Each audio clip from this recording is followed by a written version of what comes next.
স্পেনের বিপক্ষে বিশ্বকাপের শেষ ১৬ লড়াইয়ে আগে যেন এক আত্মবিশ্বাসী, শান্ত এবং আত্মসমালোচনামূলক ক্রিশ্চিয়ানো রোনালদোকে দেখা গেল। ফল যাই হোক না কেন, কোনো আক্ষেপ নিয়ে মাঠ ছাড়তে চান না তিনি।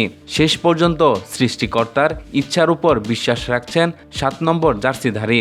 রোনালদো বলেন, আমি ফুটবলের জন্য এবং নিজের জীবনের জন্য সবকিছু উজাড় করে দিয়েছি। আবেগ, ইচ্ছা সব দিয়েছি। কোনো অভাব বা প্রয়োজনের তাগিদে আমি খেলিনি। সৃষ্টিকর্তাকে ধন্যবাদ। আমি জীবনে খুব ভালো অবস্থানে আছি। এটা স্রেফ ফুটবল খেলার প্রতি ভালোবাসা। আমি জাতীয় দল এবং ক্লাবের হয়ে খেলি কারণ ফুটবল খেলাটা আমাকে মন্ত্রমুগ্ধ করে। আগামীকাল যাই হোক না কেন, আমি খুশি থাকব। আমি নিজের উপর বাড়তি চাপ দিতে পারি না যে তোমাকে জিততেই হবে। সৃষ্টিকর্তার যা ইচ্ছা তাই হবে। প্রতিটি দল, প্রতিটি ম্যাচ উপভোগ করাই আসল। এই বিশ্বকাপটি উপভোগ করুন।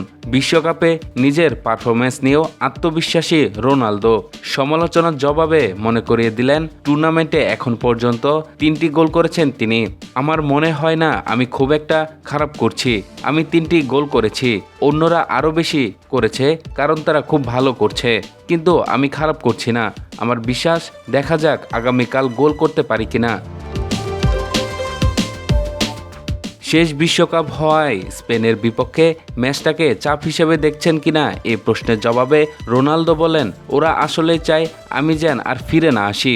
তবে সেই দিনটি আসবে। হ্যাঁ, আমি সততার সাথেই বলছি, আগামীকাল যাই ঘটুক না কেন, রোনালদো এখান থেকে একদম পরিষ্কার বিবেক নিয়ে বিদায় নেবে। 100% নয়, 1000% পরিষ্কার। আসন্ন ম্যাচে স্পেনকে এগিয়ে রাখছেন রোনালদো।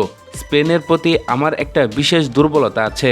সেখানে আমার বাড়ি আছে, ব্যবসা আছে, আমার বন্ধুরা স্প্যানিশ, আমার পরিবারও কার্যত স্প্যানিশ।